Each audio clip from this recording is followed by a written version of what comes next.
December மாதம் 13ஆம் தேதி வியாழக்கிழமை எஸ்ஐயா 41வது அதிகாரம் 13 20 உள்ள வசனங்கள். அதில் சிறப்பாக 13, 14. நானே உன் கடவுளாகிய ஆண்டவர், உன் வழக்கரையை பற்றி அஞ்சாதே, உனக்கு நான் துணையாய் இருப்பேன் என்று நான் சொல்லுபவர் நானே. யாக்கோபே என்னும் குழுவே, இஸ்ரவேல் என்னும் பொடி பூச்சியே, அஞ்சாதே, நான் உனக்கு துணையாய் இருப்பேன் என்கிறார் ஆண்டவர். இஸ்ரவேலின் தூயவர் உன் மீட்பர். இனக்கருவியானவர்கள் இவர்கள் கரம் பிடித்து நம்மை நடத்துவதால் ஆண்டவருடைய துணை நமக்கு உண்டு. அவருடைய வலது கரத்தால் நம்மை தாங்குகிறார் என்பதை நாம் பார்க்கிறோம். நீதியின் வழக்கரத்தால் நம்மை தாங்குகிறார்.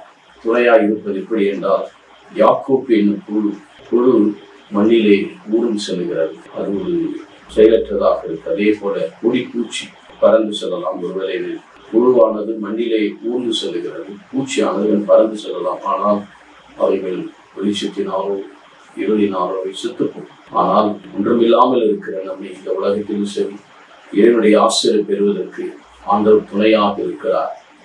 அதற்கு ஏனென்றால் உன்னை மீட்கிறவர், உன்னை எல்லா விதத்திலிருந்து உன்னை பாதுகாத்து உன்னை ஆசீர்வதிக்கின்றார். மீட்பர், ரெடீமர். கிறிஸ்து என்றால் அபிஷேகம் செய்யும், இயேசு என்றால் மீட்பர். அவருடைய பேரு நமக்கு அந்த நம்பிக்கையை ஊட்டுகிறது.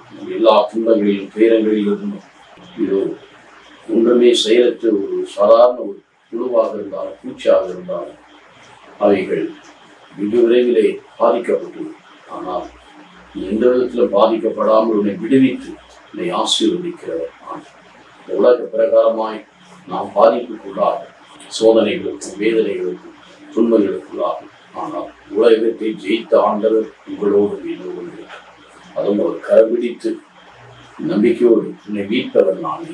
உன்னை மீட்பராக வந்து உனக்காக எல்லாவற்றையும் சொல்லி சாதாரண புழுவாய் இருந்த என்னை, சாதாரண பூச்சியாய் இருந்த என்னை அவருடைய சாயலாக படைத்து அவருடைய தெய்வீக வல்லமையும் ஆற்றலும் அவர் இருக்கும் இடத்தில் என் பணியாளனும் நான் என்னை பின் செல்லுவான். நான் இருக்கும் இடத்தில் என் பணியாளன் என்றும் அவர் இருக்கும் இடத்தில் பரிசுத்தம், நிறைவு, வல்லமை, ஆற்றல். அவ்வளவு பெரிய புழுவுக்கும் பூச்சிக்கெல்லாம் இடமே கிடையாது. ஆனால் சாதாரண புழுவாயிருந்த, சாதாரண பூச்சியாயிருந்த, ஒன்றுமில்லாத இருந்த நம்மை அவர் உயர்த்தி நம்மை பலப்படுத்தி திடப்படுத்துவார். இதற்காகவே நன்றி செலுத்துவோம்.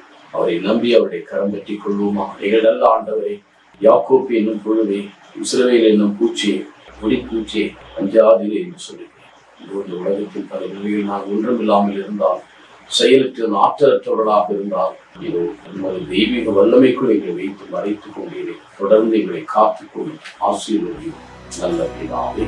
ஆமென்.